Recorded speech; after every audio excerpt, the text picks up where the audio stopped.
Assalamualaikum dan selamat sejahtera.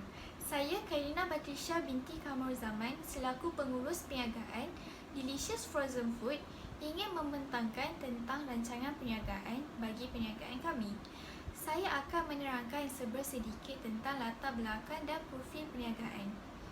Delicious Frozen Food telah ditubuhkan pada 27 November 2019 di Jalan Kenari, Bandar Putra dan telah beroperasi selama 6 bulan.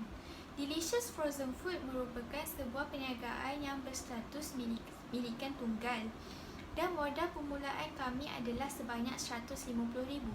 Aktiviti perniagaan yang kami jalankan adalah membuat dan mengedarkan produk makanan sejuk beku seperti kari puff, popiah dan samosa. Visi perniagaan kami adalah untuk menjadi sebuah syarikat dan organisasi yang terulung dan mampu berdaya saing dalam kerja berpasukan serta menjadi syarikat yang terbaik di seluruh Malaysia. Misi perniagaan kami pula adalah menambahkan lebih ramai ejen di seluruh Malaysia. Yang kedua, menggunakan bahan mentah yang berkualiti supaya dapat meningkatkan keistimewaan makanan kami. Yang ketiga, sentiasa melatih para pekerja supaya menjadi lebih baik. Dan yang terakhir adalah mempromosikan produk kami di semua media sosial. Seterusnya, saya akan menerangkan tentang skop perniagaan.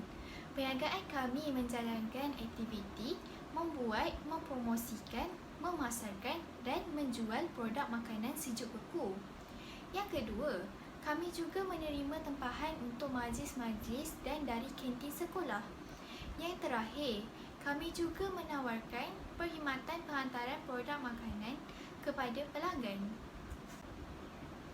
Keunikan produk kami adalah kami menggunakan tepung tanpa peluntur untuk membuat produk makanan kami. Yang kedua, kami juga menggunakan bahan yang berkualiti dan dijamin halal. Yang ketiga, harga yang kami tawarkan adalah sangat berpatutan dan mampu dibeli oleh semua golongan masyarakat. Seperti anda lihat di sebelah ini adalah merupakan carta organisasi bagi perniagaan kami. Saya selaku pengurus yang dibantu oleh 5 orang ahli lagi iaitu Nik Nur Izzati sebagai pengurus pentadbiran dan kewangan, Sakina Balkis sebagai kerani kewangan, Alia Humaira sebagai pengurus pemasaran, Nur Izzatul sebagai penyelia pemasaran dan Intan Suraya sebagai pengurus operasi. Jadual di sebelah ini menunjukkan gaji dan imbuhan balas jasa. Gaji kasar bagi pengurus adalah sebanyak RM5,000. Caruman KWSP sebanyak RM650, caruman PKSO RM69.05 dan jumlahnya adalah sebanyak RM5,179.05.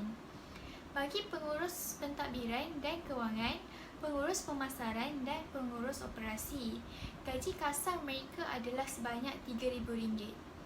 Caruman KWSP RM390 dan caruman PKSO RM51.65. Jumlahnya adalah sebanyak RM3,441.65.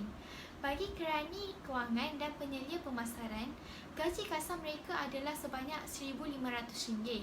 Caruman KWSP RM195, caruman PKSO RM25.35.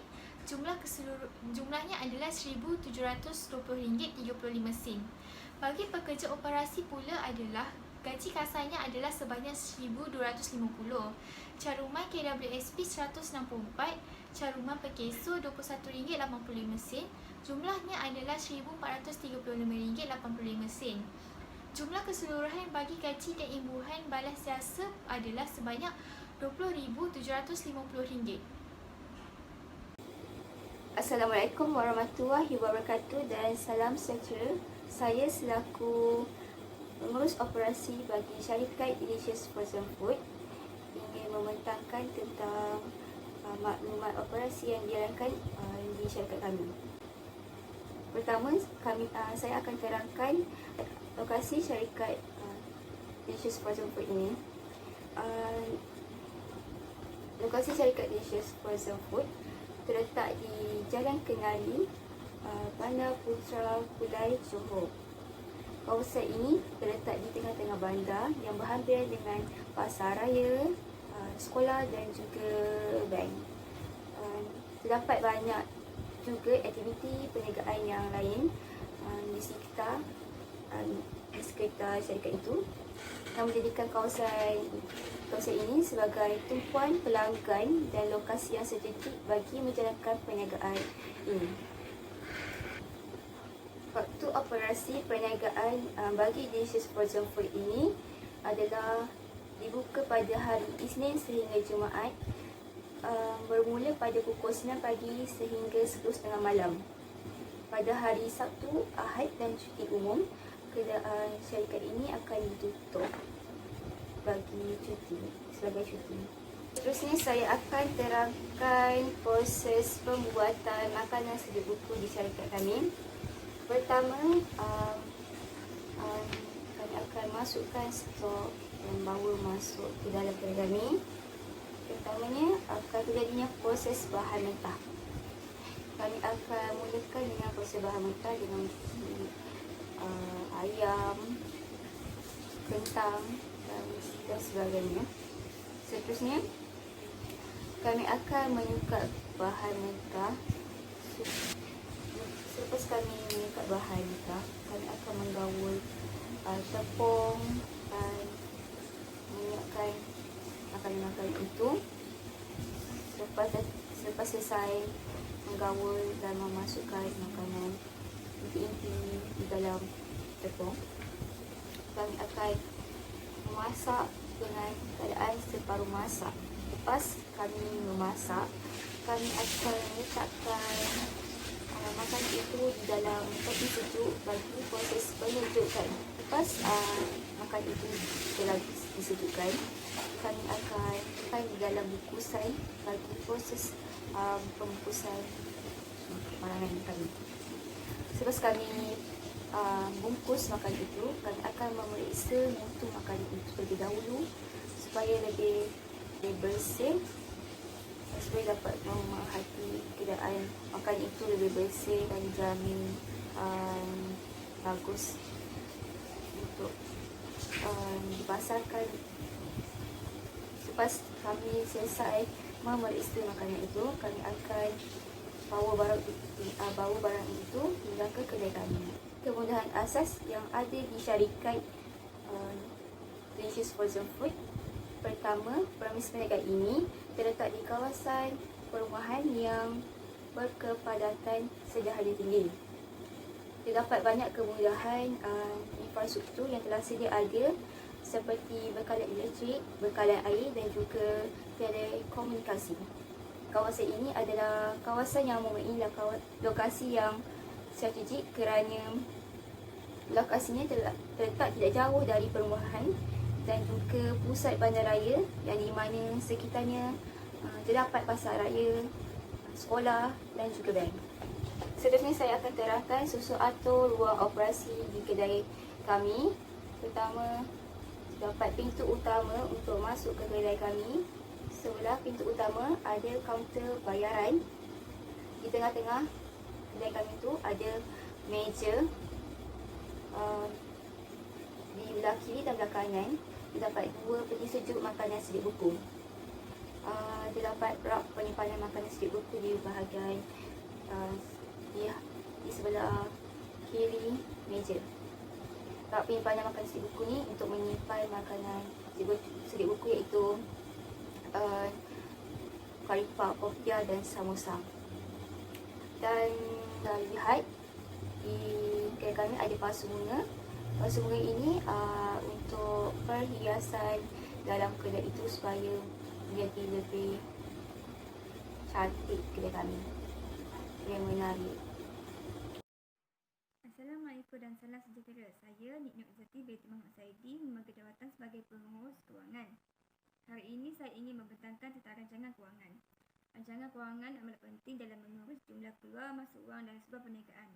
Antara rancangan kewangan ialah senarai pembelanjaan dan antaranya perabot pentadbiran. Contohnya meja kaunter dan display rak yang berharga 500 unit, manakala meja pencetak 450 unit.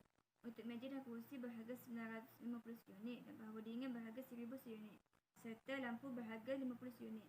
Keseluruhan harga ialah 5,950. Seterusnya untuk perabot operasi iaitu meja dan kerusi yang berharga 950 unit dan dibeli sebanyak 4 unit, manakala display rak berharga 500 unit dan dibeli sebanyak 2 unit. Keseluruhan harga ialah 4,800. Selain itu perabot pejabat. Untuk perabot pejabat ialah bahawa dingin yang berharga 1000 unit dan komputer berharga 2000 unit serta mesin penyimpanan cash. Bukan itu sahaja, untuk mesin fax dan telefon berharga 800 unit, manakala meja dan kursi berharga 950 unit dan keseluruhan harga ialah 11,800. Untuk mesin dan peralatan pula ialah mesin pengadunan yang berharga 1,500 unit dan troli yang berharga 150 unit serta PTS board yang berharga 2000 unit. Tambah lagi, tray berharga 12 unit dan mesin pengisar 200 unit serta kuali besar 299 unit. Bukan itu sahaja, senduk dan sudut berharga 500 unit, manakala mesin karipat berharga 599 unit dan penyempit berharga 3 unit. Selain itu, papan potong juga berharga 5 unit dan dapur gas berharga 335 unit serta tong gas 26 unit. Akhir sekali ialah besen berharga 10 unit dan sudu berharga 2 unit. Bagi kos pelaksanaan projek adalah menggabungkan perabot pentadbiran, perabot operasi dan perabot pejabat. Aset bagi perabot peralatan pejabat, kenderaan serta mesin dan peralatan operasi ialah 13,629,000. Bagi perbelanjaan organisasi, pengeluaran, pemasaran dan kewangan ialah 1,249,025 sen. Bagi lain-lain perbelanjaan iaitu organisasi, pengeluaran, pemasaran dan kewangan ialah 18,300. Bagi peruntukan luar jangka ialah 12,982,60 sen. Akhir sekali ialah jumlah kos keseluruhan projek ialah 142,809 sen. Seterusnya ialah jadual BMC. Partner yang dapat dikenali sebagai pembekal adalah Frozen Food. Sebagai pembekal, akan memastikan makanan sedia beku sentiasa mempunyai stok serta kerjasama antara penjual, pelanggan dan ejen dalam membeli dan menunjukkan Frozen Food. Bagi aktiviti, iaitu aktiviti utama ialah membeli atau menyewa resin untuk membuat makanan sedia beku. Selain itu, turut membeli atau menyewa bagi menyimpan makanan sedia beku. Selain itu adalah melalui pemasaran dan periklanan. Care Resource adalah kawasan perumahan dan sekolah kerana menjadi sasaran iaitu suri rumah, guru-guru dan pelajar. Frozen Food adalah untuk memastikan makanan tidak mudah rosak. Melalui penjual tersebut juga dapat menambah lagi kemesraan layanan dan hubungan antara penjual dan pembeli. Customer relationship iaitu hubungan dan pelanggan. Layanan yang baik akan mengeratkan lagi hubungan dan pelanggan akan kerap mengunjungi kerana kemesraannya. Pelanggan juga dapat memberi maklum balas tentang makanan sedia beku. Customer segment. Syarikat Frozen Food dapat menawarkan makanan sedia beku yang mudah tahan lama dan mudah dimasak oleh pelanggan dalam majlis tertentu seperti majlis perkahwinan dan menyambut kelahiran. Ia juga mudah dimasak dan dihidangkan semasa sarapan pagi dan petang. Value proposition dapat memudahkan suri rumah membeli makanan yang sihat dan segar. Pelajar dapat membeli dan membawakannya di sekolah. Frozen Food dapat menjaga kualiti makanan daripada rosak. Channel iaitu saluran. Melalui pembukaan syarikat Frozen Food, melalui penyebaran dalam media sosial seperti Instagram, WhatsApp, Facebook dan lain-lain. Akhir sekali ialah pengedaran melalui ejen. Kos struktur iaitu mesin penyimpanan makanan sejuk beku dan mesin pembuat makanan sejuk beku. Tambahan lagi kos dalam perbelanjaan organisasi. Revenue stream adalah melalui periklanan dan hasil dari urus niaga.